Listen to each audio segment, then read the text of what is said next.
the U.S. will take over the Gaza Strip, and we will do a job with it too. ফিলিস্তিনিদের তাড়িয়ে যুক্তরাষ্ট্রের গাজা দখলের ঘোষণায় বিশ্বজুড়ে ব্যাপকভাবে সমালোচিত হচ্ছেন মার্কিন প্রেসিডেন্ট ডোনাল্ড ট্রাম্প। এবার সে আলোচনায় নতুন মাত্রা যোগ করেছেন ইসরায়েলের প্রধানমন্ত্রী বেনিয়ামিন নেতানিয়াহু। স্বাধীন ফিলিস্তিনি রাষ্ট্র গঠনে বরাবরই সোচ্চার সৌদি আরব। দেশটিকে এবার অভিনব এক প্রস্তাব দিয়েছেন যুদ্ধবাজ নেতানিয়াহু। তিনি বলেছেন, যেহেতু সৌদির প্রচুর ভূমি রয়েছে, তাই দেশটি চাইলে নিজের ভূখণ্ড থেকে কিছু জমি দানের মাধ্যমে একটি স্বাধীন ফিলিস্তিন রাষ্ট্র গঠন করতে পারে। গেল শুক্রবার ইসরায়েলের সম্প্রচার সংবাদ মাধ্যম চ্যানেল 14কে দেওয়া এক সাক্ষাৎকারে নেতানিয়াহু বলেন, স্বাধীন রাষ্ট্রের জন্য ভূমি প্রয়োজন। সৌদি আরব চাইলেই স্বাধীন ফিলিস্তিন রাষ্ট্র গঠন করতে পারে, তাদের প্রচুর জমি আছে। শুক্রবার সাক্ষাৎকারে নেতানিয়াহুকে প্রশ্ন করা হয়, সৌদির সঙ্গে সম্পর্ক স্থাপনের স্বার্থে স্বাধীন ফিলিস্তিন রাষ্ট্র গঠনে ইসরায়েল সহযোগিতা করবে কিনা। উত্তরে তা সরাসরি প্রত্যাখ্যান করে নেতানিয়াহু বলেন, একদমই না। 7 অক্টোবরের হামলা অনেক কিছু বদলে দিয়েছে।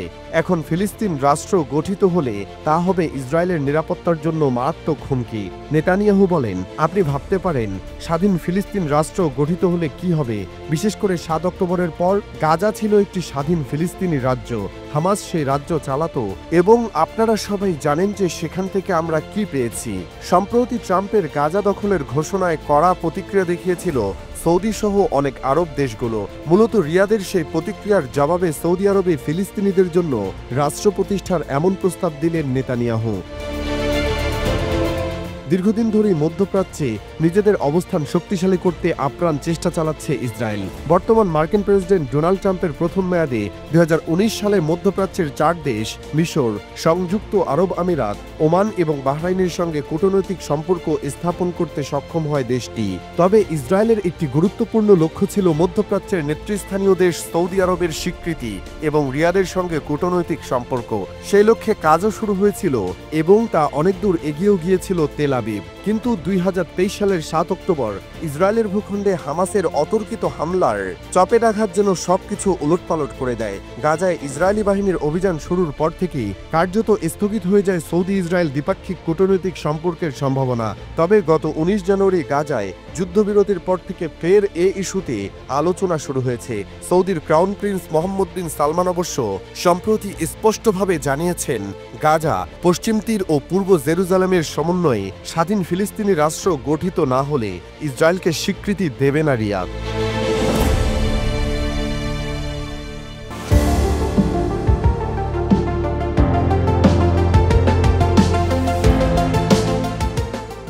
মধ্যপ্রাচ্যের রাজনৈতিক পরিস্থিতি আবারও এক গুরুত্বপূর্ণ মোড়ে পৌঁছেছে। ফিলিস্তিনের গাজা নিয়ে এখন রীতিমতো টানাটানি চলছে। গত সপ্তাহে ইসরায়েলের সর্বঘনিষ্ঠ মিত্র যুক্তরাষ্ট্রের প্রেসিডেন্ট ডোনাল্ড ট্রাম্প গাজা নিজের দখলে নেওয়ার আকাঙ্ক্ষা প্রকাশ করেন। তিনি জনসম্মুখে কথা দেন, গাজা তিনি দখলে নিতে পারলে উপত্যকাটির পুঙ্খানুপুঙ্খ সংস্কার করবে যুক্তরাষ্ট্র। এবার মার্কিন প্রেসিডেন্ট ডোনাল্ড ট্রাম্পের গাজা দখল করার এমন প্রস্তাব প্রত্যাখ্যান করেছেন ইসরায়েলের সাবেক প্রধানমন্ত্রী এহুদ ওলমার্ট।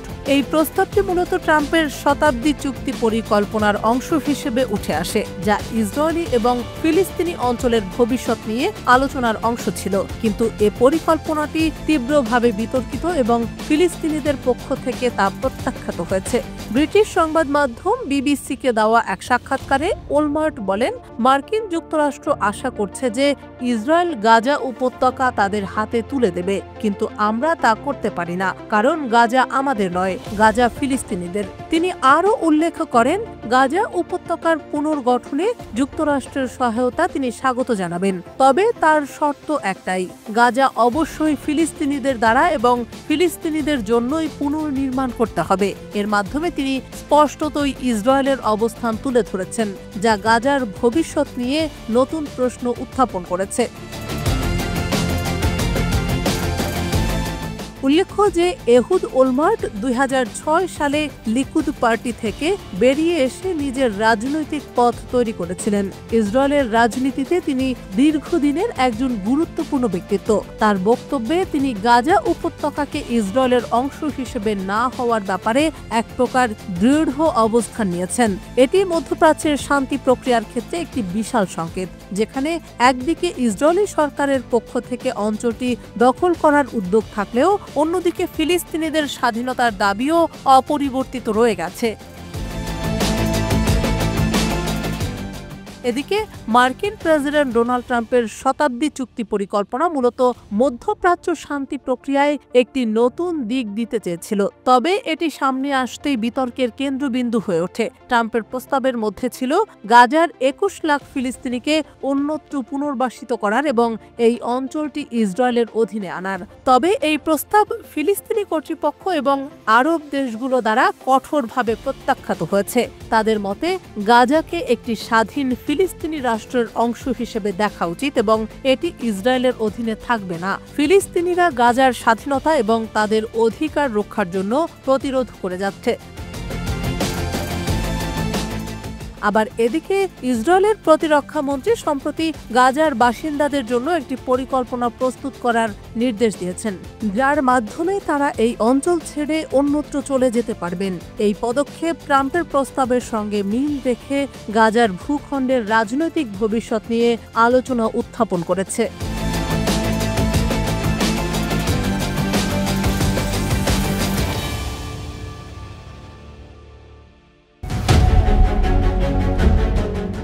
এবার বড় ধরনের নৌমহড়ার আয়োজন করেছে পাকিস্তান।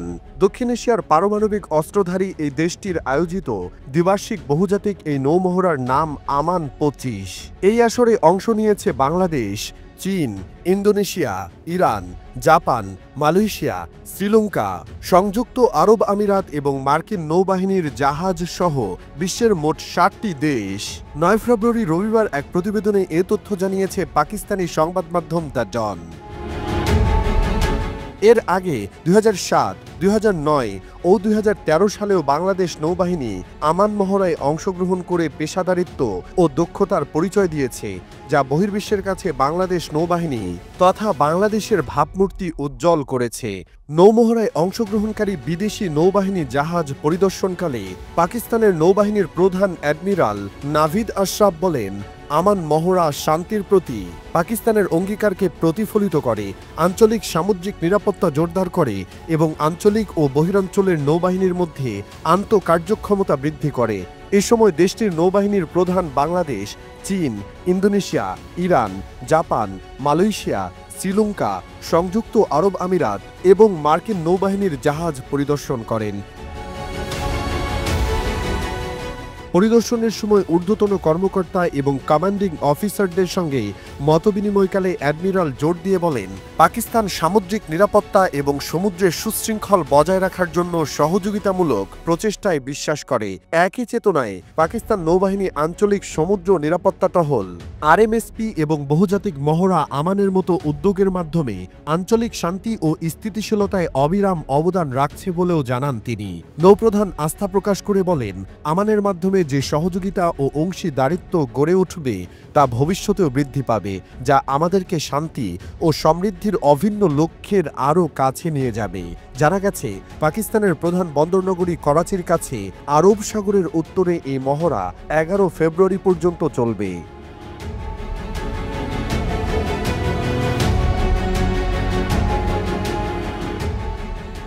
উল্লেখ্য যে ২০০৭ সাল থেকে পাকিস্তান এই ধরনের বহুজাতিক সামরিক মহড়ার আয়োজন করে আসছে।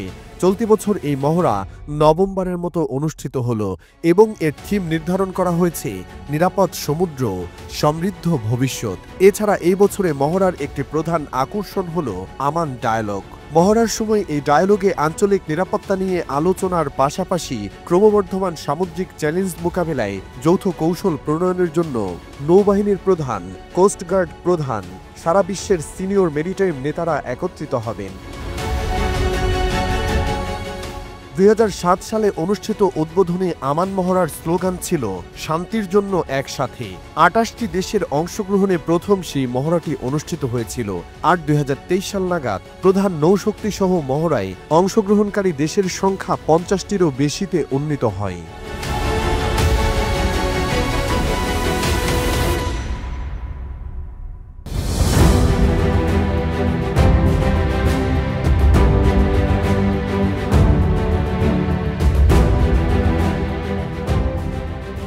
গাজায় এখন থমথমে পরিস্থিতি বিরাজ করছে, তবে গোটা মধ্যপ্রাচ্যের পরিস্থিতি যে পুরোপুরি শান্ত তা ঠিক বলা যায় না। এসবের মাঝেই ইসলামী প্রজাতন্ত্র ইরানের সর্বোচ্চ নেতা আয়াতুল্লাহ আলী খামেনির সঙ্গে তেহরানে সাক্ষাৎ করেছেন ফিলিস্তিনি স্বাধীনতাকামী গোষ্ঠী হামাসের শীর্ষ নেতারা। শনিবার হামাস শুরা কাউন্সিলের চেয়ারম্যান মোহাম্মদ ইসমাইল দারবিশ, ভারপ্রাপ্ত হামাস নেতা খলিল আল হাইয়া এবং গ্রুপের রাজনৈতিক ব্যুরোর অন্যান্য সদস্যরা তার সাথে সাক্ষাৎ করেন। ইরানের রাষ্ট্রায়ত্ত টেলিভিশনের খবরে খামেনির সঙ্গে হামাস নেতাদের সাক্ষাতের এই তথ্য জানানো হয়েছে। এ সময় আয়াতুল্লাহ আলী খামেনি হামাস নেতাদের উদ্দেশ্যে বলেন, গাজার যুদ্ধে ফিলিস্তিনি প্রতিরোধ বাহিনী ইসরায়েল ও যুক্তরাষ্ট্রকে পরাজিত করেছে এবং যুদ্ধবিরতি নিশ্চিত করে একটি মহান সাফল্য অর্জন করেছে। তিনি আরও বলেন, ফিলিস্তিনকে রক্ষা করা এবং ফিলিস্তিনের জনগণকে সমর্থন করা নিয়ে ইরানি জনগণের মনে কোনো প্রশ্ন নেই। এই বিষয়টি একটি মীমাংসিত বিষয়। ইসরায়েলের সঙ্গে যুদ্ধে ফিলিস্তিনি স্বাধীনতাকামী গোষ্ঠী হামাসের প্রতি প্রথম থেকেই সমর্থন জানিয়ে আসছে ইরান। সাক্ষাতে ফিলিস্তিনি প্রতিনিধিদের উদ্দেশ্যে খামেনি বলেন, আপনারা জায়নবাদী শাসক গোষ্ঠীকে পরাজিত করেছেন, যা আসলে আমেরিকার পরাজয়। তিনি আরও বলেন, আপনারা ইসরায়েল আমেরিকাকে কোনো লক্ষ্যই অর্জন করার সুযোগ দেননি, যা প্রশংসনীয়। খামেনি এক পর্যায়ে বলেন, ইরানের বিরুদ্ধে মার্কিন হুমকি আমাদের জাতির মানসিকতায় কোনো প্রভাব ফেলতে পারেনি, পারবেও না। প্রতিনিধি দলের মধ্যে হামাসের শীর্ষ কর্মকর্তা নিজার আওয়াদাল্লাহও ছিলেন। তারা আয়াতুল্লাহ খামেনির কাছে গাজা ও পশ্চিম তীরের বর্তমান পরিস্থিতি নিয়ে একটি প্রতিবেদন উপস্থাপন করেন। এ সময় হামাসের ভারপ্রাপ্ত প্রধান আল হাইয়া খামেনিকে বলেন, আমরা আজ গর্ব নিয়ে আপনার সাথে সাক্ষাৎ করতে এসেছি। ইরানি টেলিভিশনের খবরে বলা হয়েছে, ফিলিস্তিনি নেতারা মূলত 1979 সালের ইরানি বিপ্লবের বার্ষিকীতে খামেনিকে অভিনন্দন জানানোর জন্য তেহরান সফর করেছেন। ফিলিস্তিনিদের প্রতি সহায়তা অব্যাহত রাখার জন্য ইরানের প্রতি কৃতজ্ঞতা জানিয়েছেন তারা। এদিকে ফিলিস্তিনি স্বাধীনতাকামী সংগঠন হামাসকে নির্মূল করার হুমকি দিলেন ইসরায়েলি প্রধানমন্ত্রী বেনিয়ামিন নেতানিয়াহু। সেই সঙ্গে হামাসের হাতে জিম্মি সবাইকে দেশে ফিরিয়ে আনার কথাও জানান তিনি। শনিবার গাজায় যুদ্ধবিরতি ও বন্দি বিনিময় চুক্তির আওতার পঞ্চম পর্যায়ে 3 ইসরায়েলি জিম্মির মুক্তির পর তিনি এ ঘোষণা দেন। এক ভিডিও বার্তায় নেতানিয়াহু বলেন, আমরা হামাসকে নির্মূল করব এবং আমাদের জিম্মিদের ফিরিয়ে আনব। এছাড়াও বিবৃতিতে হামাসকে দানব বলে আখ্যা দিয়ে তিনি জানান, শনিবার ভোরে মুক্তি দেওয়া 3 জিম্মিকে ক্ষীণকায় দেখাচ্ছিল এবং তাদের মঞ্চে বক্তৃতা দিতে বাধ্য করা হয়েছিল।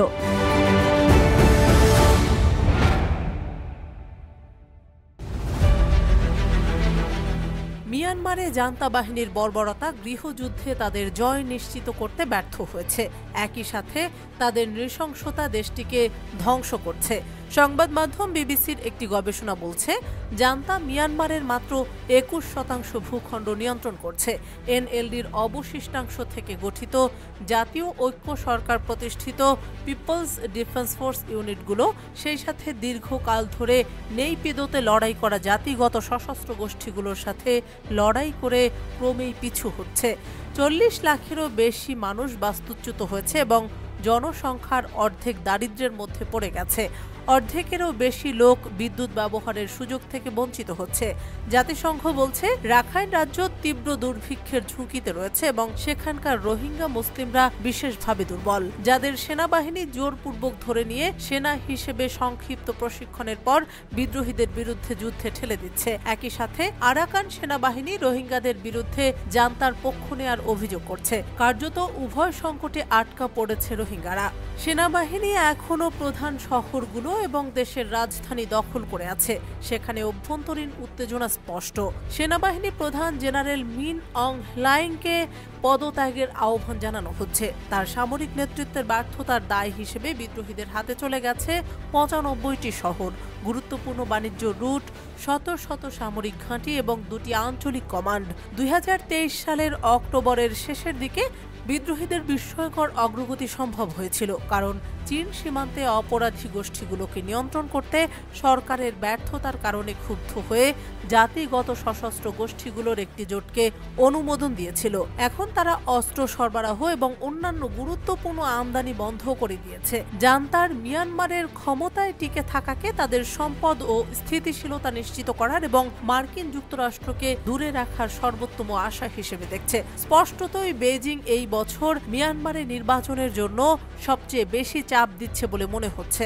মিয়ানমারের অনেকেই এ সিদ্ধান্তে পৌঁছেছেন যে সামরিক শাসন আর অনিবার্য নয় এবং তারা জান্তার সাথে আপোষ করতে পারে না, কারণ জান্তাও তাদের সাথে আপোষ করবে না। এমনকি আশাবাদীরাও স্বীকার করেছেন যে জান্তাকে পরাজিত করতে বছরের পর বছর সময় লাগতে পারে। উদ্বেগ রয়েছে বিশ্বব্যাপী অন্যান্য অনেক সংকটের সাথে আন্তর্জাতিক সম্প্রদায় জান্তার প্রতীকী ছাড়গুলো গ্রহণ করতে পারে এবং একটি চুক্তির জন্য চাপ দিতে পারে। ন্যাশনাল এন্ডাওমেন্ট ফর ডেমোক্রেসির উপর ট্রাম্প প্রশাসনের আক্রমণ সেই নাগরিক গোষ্ঠীগুলোর জন্য খারাপ খবর, যারা এখন জনগণকে সহায়তা করছে এবং পরবর্তীতে এটি একটি উন্নত মিয়ানমার গড়ে তোলার মূল চাবিকাঠি হবে। ইউএসএইডের কার্যক্রম বন্ধ করে দেয়ায় ইতোমধ্যেই থাইল্যান্ডে 1 লাখ শরণার্থীর চিকিৎসা সেবা প্রত্যাহার করা হয়েছে। স্বাস্থ্য সেবা তহবিলে যুক্তরাজ্যের সামান্য বৃদ্ধি স্বাগত। ইইউ ও অন্যদের উচিত সামরিক বাহিনীর কাছ থেকে কেড়ে নেয়া অঞ্চলগুলোতে উদীয়মান প্রশাসনের সাথে কাজ করে সাহায্য বৃদ্ধি করা। জান্তা পরবর্তী মিয়ানমার সম্পূর্ণরূপে ভেঙে পড়তে পারে আরও বেসামরিক মূল্যে এ আশঙ্কা ভিত্তিহীন নয়। বিরোধী দলগুলো গুরুতর অধিকার লঙ্ঘন করেছে। তারা গভীরভাবে বিভক্ত, বিভিন্ন এবং কখনো কখনো পরস্পর বিরোধী স্বার্থের সাথে। তবুও তারা গত 4 বছরে আশ্চর্যজনকভাবে সহযোগিতা করতে সক্ষম হয়েছে।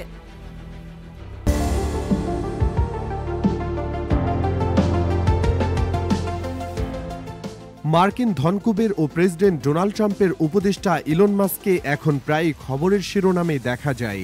বিশেষ করে ডোনাল্ড ট্রাম্পের বহুল আলোচিত সেই নির্বাচনী প্রচারণার অনুষ্ঠান থেকে যেন একটু বেশি নানাবিধ আলোচনা সমালোচনার কেন্দ্রবিন্দুতে থাকছেন তিনি। সম্প্রতি মার্কিন সামরিক বাহিনীকে অদক্ষ ও অযোগ্য বলে কটাক্ষ করেছেন এই ধনকুবের। নিজ দেশের সেনাবাহিনীর সমালোচনা করে তিনি বলেছেন, পরবর্তী যুদ্ধে যুক্তরাষ্ট্র খুব বাজেভাবে হেরে যাবে। ট্রাম্পের অধীনে department of government efficiency DOG প্রধান পদে নিয়োগ পাওয়া মাস্ক শুক্রবার নিজের এক্স পেজে বিশ্বের সবচেয়ে বড় বাজেটের সেনাবাহিনীকে এভাবেই কটাক্ষ করেন। তার এমন বক্তব্য পুরো যুক্তরাষ্ট্র জুড়ে সমালোচনার ঝড় তুলে দিয়েছে। শীর্ষ এই ধনকুবের বলেন, আমেরিকান অস্ত্র কর্মসূচি সম্পূর্ণভাবে পুনর্নির্মাণ করা প্রয়োজন।